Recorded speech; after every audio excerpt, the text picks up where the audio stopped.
Gombora Boreni Shiuni Bawe. Bismillah. أعوذ بالله من الشيطان الرجيم. بسم الله الرحمن الرحيم. الله نور السماوات والأرض. مثل نوره كمشكاة فيها مصباح. المصباح في زجاجة. الزجاجة كأنها كوكب دري يوقد من شجرة مباركة زيتونة لا شرقية ولا غربية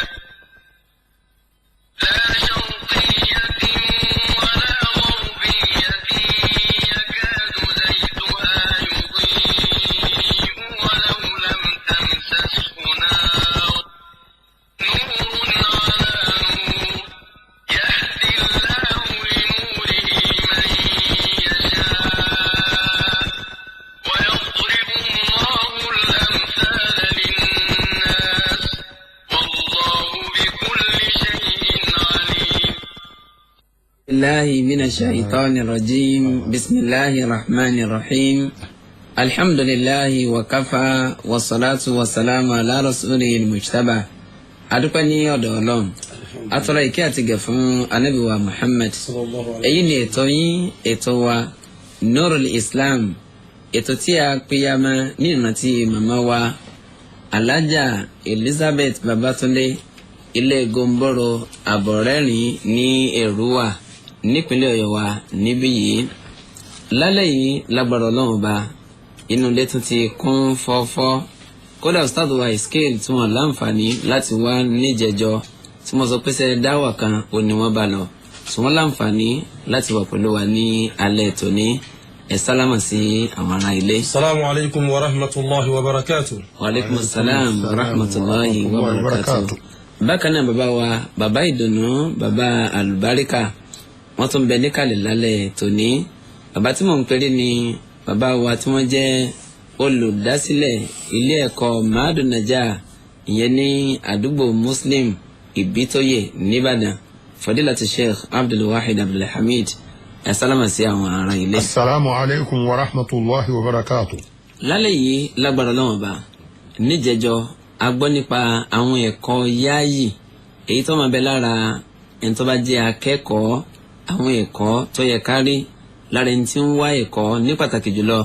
ìmọ̀ nípa ti Islam. lónìí lágbára lọ́wọ́ bá ìdàkejì òní yóò jẹ́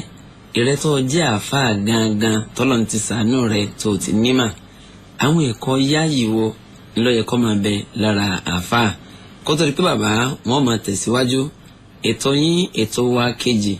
ìyá Muhammad Al-Qudwa òun náà ti bẹ̀rẹ̀ láti bí ọ̀sẹ̀ bíi mẹ́ta sẹ́yìn so láago 9:00 sí aago 10:00 ní gbogbo alẹ́ jimá òun láàmà gbádùn ètò náà. ẹ má jẹ́ gbàgbé láti darapọ̀ mọ́ wa. falyatafaddal Sheikh mashkura. Bismillahir Rahmanir Rahim. Alhamdulillahi Rabbil Alamin. Wassalatu wassalamu ala imamil mursalin wa ba'd. Adúpẹ́ ní ọ̀dọ̀ ọba Olúwa wa. Alhamdulillah. Àwọn tọrọ àlékún kẹ́ àti àlékún bí Ọlọ́run fún Ànábì wa Muhammad sallallahu alayhi wa sallam. Adabul muallim, àwọn ẹ̀kọ́ yáàyì tí ó wà fún olùkọ́ni nílànà ìsìláàmù Ọlọ́run. olùkọ́ni iṣẹ́ rí ní ń ṣe tó jẹ́ iṣẹ́ kan tọ́lọ́run ọba yọ́nú sí. ìdí èyí iṣẹ́ àǹkọ́nilẹ́kọ̀ọ́ ìkan nínú iṣẹ́ àwọn ànábì Ọlọ́run àti àwọn òjíṣẹ́ Ọlọ́run ni kọ́lọ́run ọba kọ́ba ní sàlékún òkè àti àlékún gẹ̀ fún gbogbo wọn lápapọ̀. ló fi já sí pé èròǹgbà olùkọ́ni pàápàá ẹni tó bá ń kọ́yàn lẹ́kọ̀ọ́ Islam àti èdè Lárúbáwá ó gbọ́dọ̀ kọ́kọ́ já sí pé tìtorí tọlọ́run ọba ni, torí iṣẹ́ kan tó ní ẹ̀san rí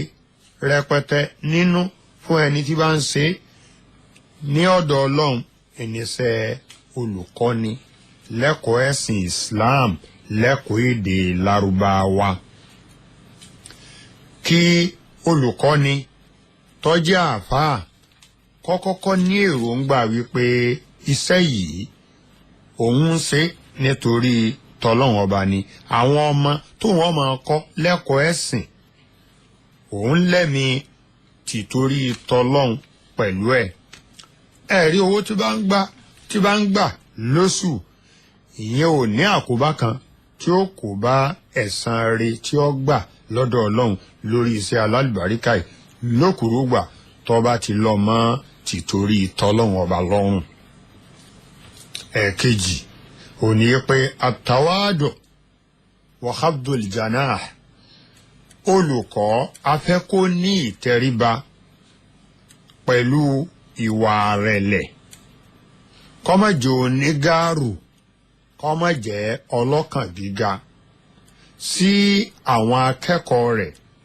bó ti wù kọ́lọ́wọ́n bá kó jogún ìmọ̀tọ́pọ̀ rẹpẹtẹ fún tó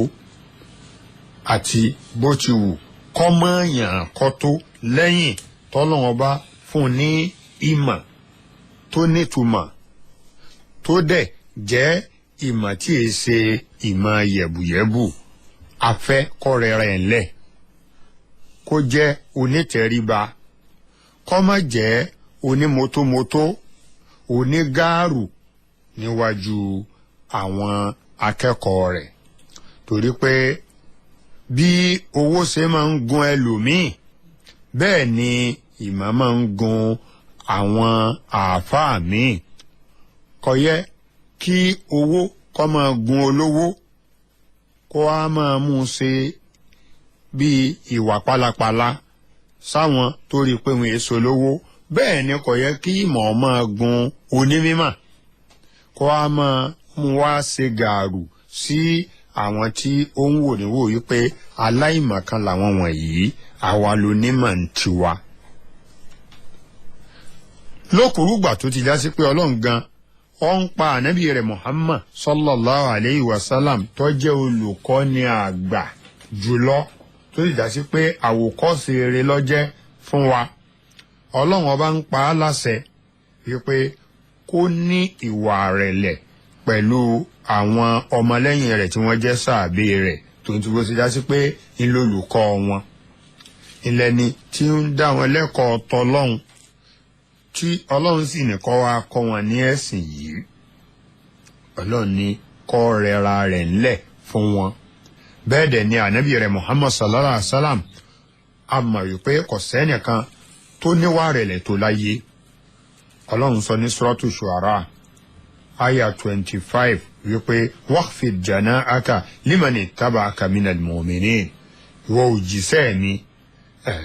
rẹ́ra rẹ̀ ńlẹ̀ fún àwọn tí ń tẹ̀lé ọ tí wọ́n jẹ́ onígbàgbọ́ òdodo yẹn ni pé nítẹríba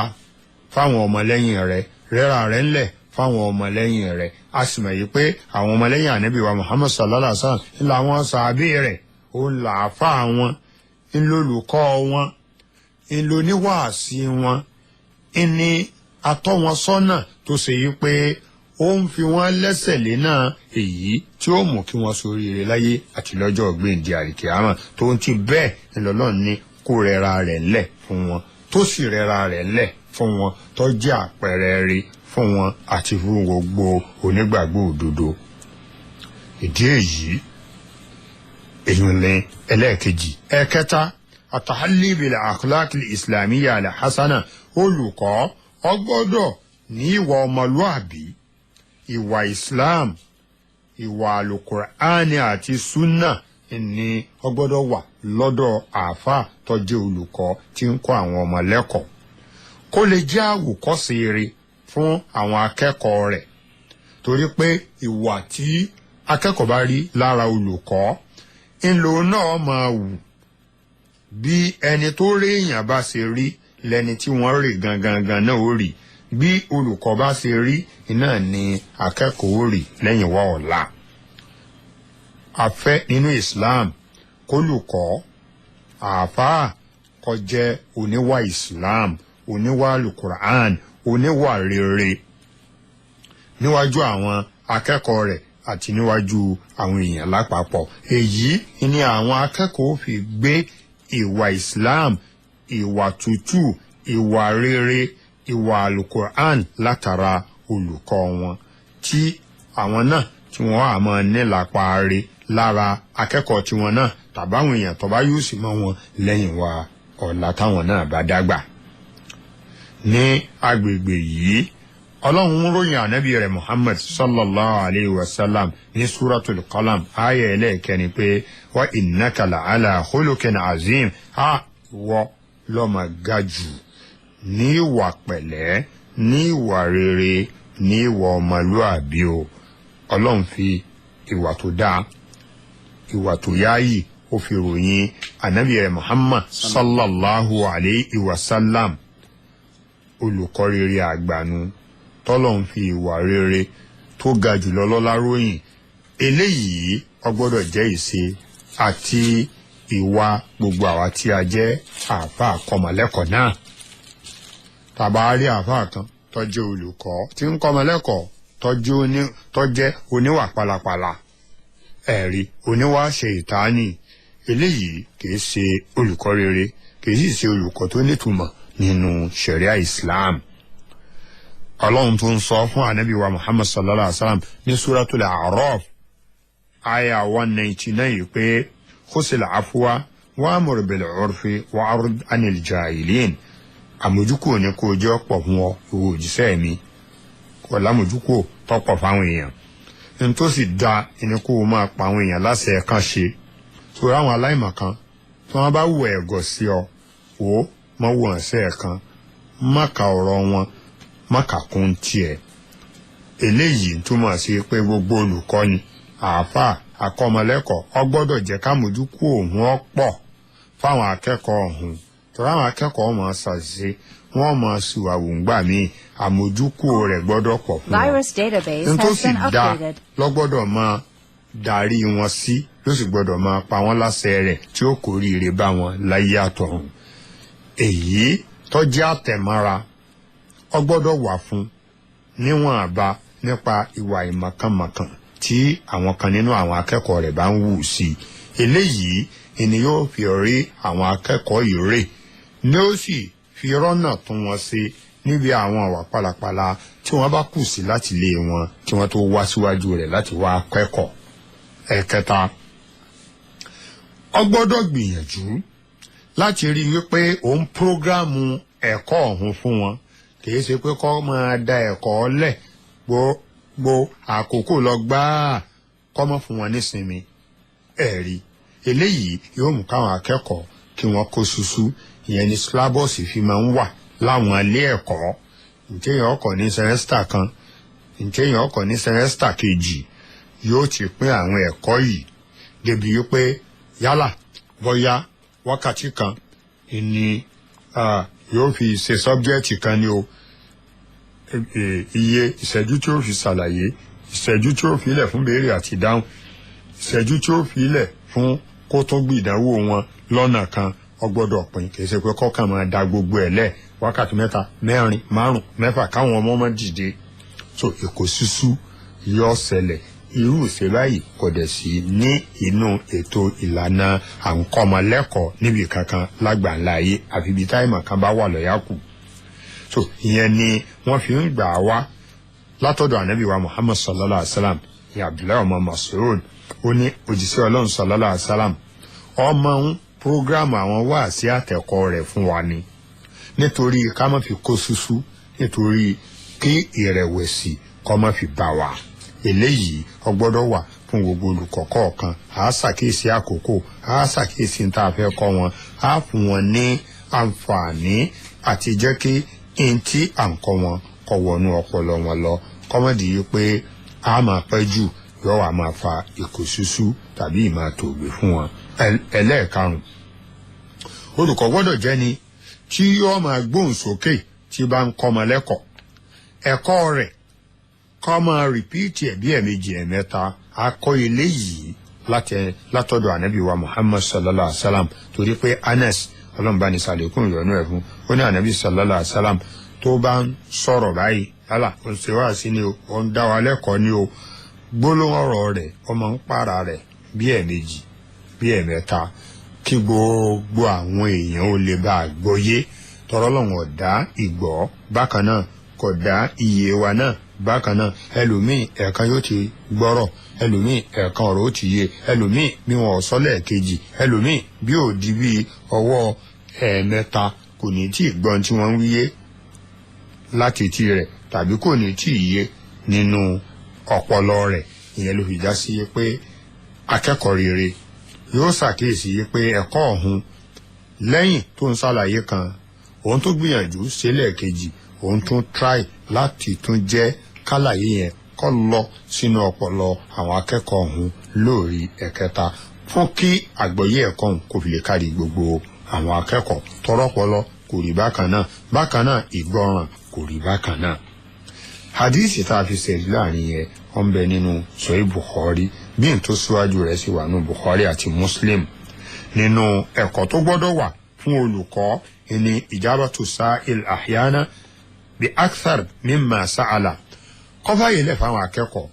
kábí léèrè nǹkan tí ọba rú wọn lójú inú ẹ̀kọ́ tí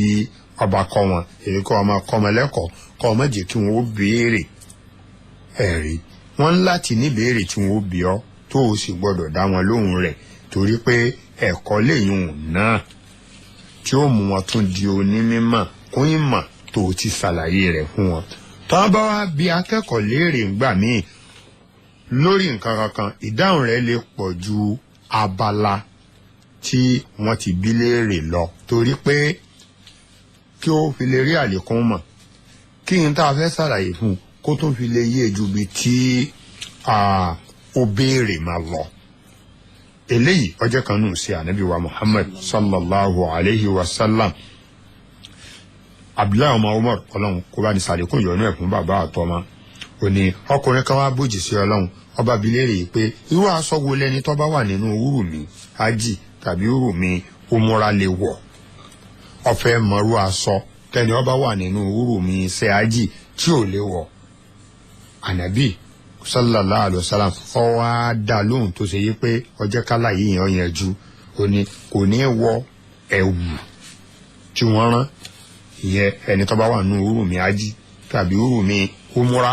bẹ́ẹ̀ dẹ̀ ni kò gbọ́dọ̀ wọ láwàní ọbàjọ́kùnrin kò gbọ́dọ̀ ẹ̀wù kò gbọ́dọ̀ wọ láwàní kò sì gbọ́dọ̀ wọ kákánù ṣòkòtò bákan náà àwọn ẹ̀wù tí wọ́n máa ń rán fìlà mọ́ kò gbọ́dọ̀ wọ kò gbọ́dọ̀ bọ́ fìlà alámùtán kódà bàtà káwùkàfó ní awọ kò gbọ́dọ̀ wọ sẹ́sẹ̀ tí ó bá rí sílípáàtì tó lè wọ̀ bàtà káwùkàfó aláwọ ó lè rẹ́ ibi gìgísẹ̀ rẹ̀ kó sọ di bíi sílípáàtì kó máa wọ̀ eléyìí òjíṣẹ́ ọlọ́run ó fi yànnàná ìbéèrè fún ẹni yìí kó má fi já sí pé yóò tún wà nínú ìrújú kan so èèyàn náà lè ṣe bẹ́ẹ̀ náà rí ntẹ́ni béèrè tá a bá ní ká dáhùn mọ́ níbi tí ó béèrè mọ́ ìrújú ó tún ṣẹ́kù sí lọ́dọ̀ á sùn síwájú fún un kí ìmọ̀ yẹn kó fi lè dé ọ̀dọ̀ rẹ̀ lójijì òjíṣẹ́ ọlọ́run ìkan nínú uslub ìkan nínú mẹ́tọ́dù tí máa ń lò ní tí gbogbo olùkọ́ rere náà gbọ́dọ̀ máa lò. so inú ẹ̀kọ́ míì tọ́jẹ́kọ̀ yáàyì fún olùkọ́ ẹni kó ń gan kó dìídì gbé béèrè wá fáwọn akẹ́kọ̀ọ́ rẹ̀ òjíṣẹ́ ọlọ́run máa ń ṣe bẹ́ẹ̀ lọ́pọ̀lọpọ̀ gbà. kí ni tí ń jẹ́ báyìí kí lẹ máa ń pa nǹkan báyìí káwọn akẹ́kọ̀ọ́ náwó ká máa sọ ẹni tó bá gbà á kó sọpọ̀ gbà á kó tún ṣe àlékún àlàyé lórí rẹ̀ tí wọ́n bá dẹ́ gbà á kó wá ṣẹ̀ṣẹ̀ fún wọn ní ìdáhùn kó ṣe àlàyé lórí ìdáhùn tó bá fún wọn náà lẹ́kùnrẹ́rẹ́ ó ṣẹlẹ̀ pánàbí máa ń ṣe bẹ́ẹ̀ dáadáa pé sẹ́ẹ̀ mọ̀ nǹkan báyìí àwọn sàbíǹgbà mi wọ́n lè pé Allahu wa rasuluhu a'lam ọlọ́run àti wo òjíṣẹ́ rẹ̀ ńlẹ̀ mọ́ o kò yé wọn nìyẹn ànábì ọwọ àṣekínni o yóò àṣàlàyé bó ṣe jẹ́ ìgbà míì tán bá dẹ̀ mọ̀ wọ́n lè pé báyìí ni tán bá jẹ́ bẹ́ẹ̀ ànábì ò ní pé bẹ́ẹ̀ ṣe wíwù náà ni yóò tún ṣe àlékún àlàyé lórí rẹ̀ ṣùgbọ́n kólùkọ́ kọ́ mọ́ fààyè kákẹ́kọ̀ọ́ béèrè lẹ̀ kó nǹkan mọ́ tó ìbéèrè sáwọn akẹ́kọ̀ọ́ eléyìí kò sí ní ètò ìlànà ìkọ́mọlẹ́kọ̀ọ́ rere kí eléyìí kó tún jẹ́ àlékún láàrin nínú tó tún jẹ́ ẹ̀kọ́ yáàyè fún olùkọ́ ẹni ádámù dékèrè mutashabih indal ama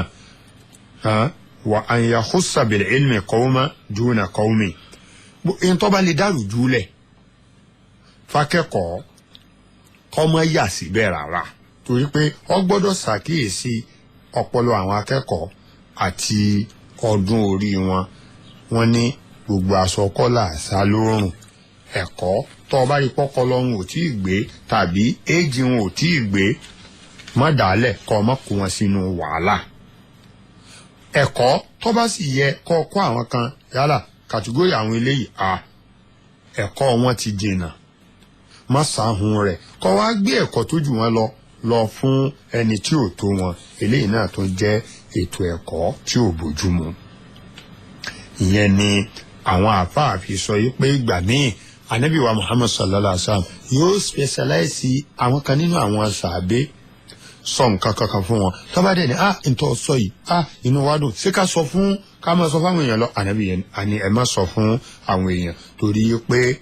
káwọn èèyàn má gbára lé àárín yẹn irú rẹ̀ ìní Anas ọmọ Malik gbà wá tó ní òjíṣẹ́ Ọlọ́run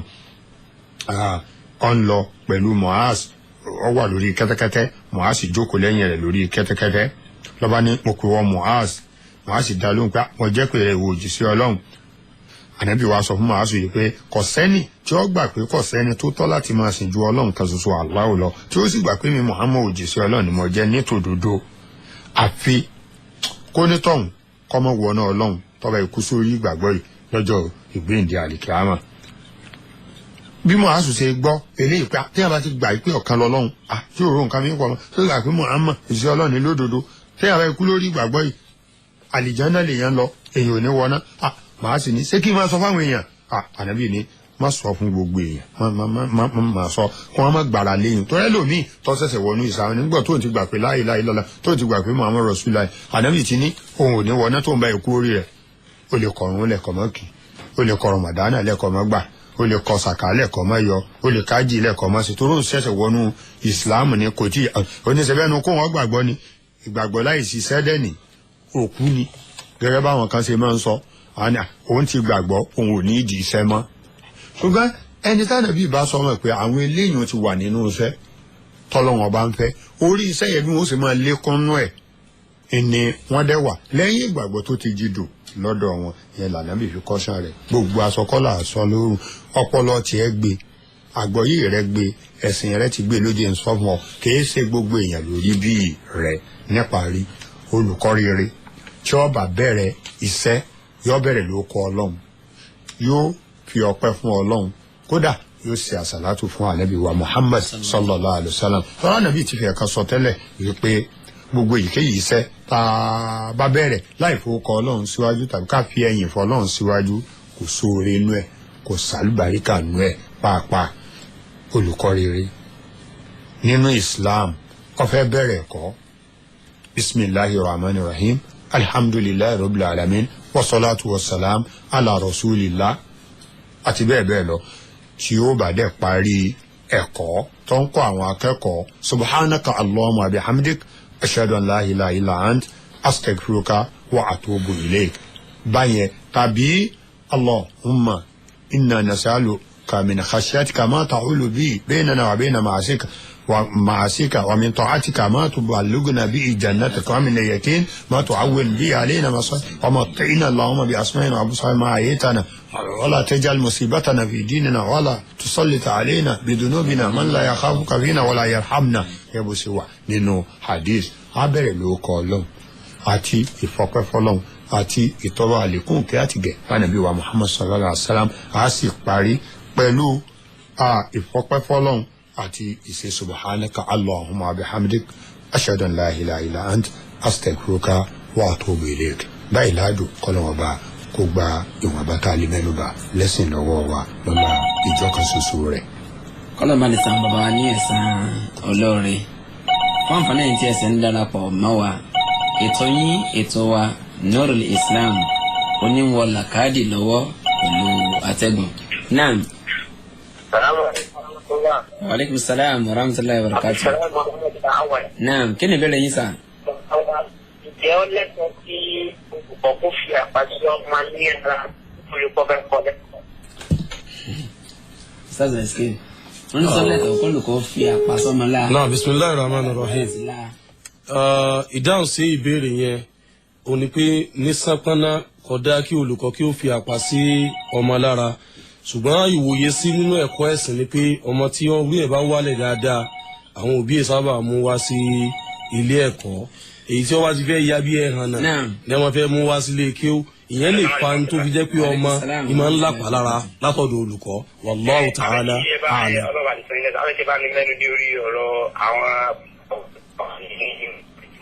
àwọn akẹ́ni. pé bóyá àwa ọ̀dọ́ táwa ń ta lórí pé bóyá àti ìlẹ́kọ̀ọ́ bẹ̀rẹ̀ tó ń bẹ lọ́wọ́ wa tó tó wá di pé ṣé ìmọ̀ náà látọ̀ pé ń gun wa tó fi pé á máa kọ̀ndẹ́mù àwọn èèyàn.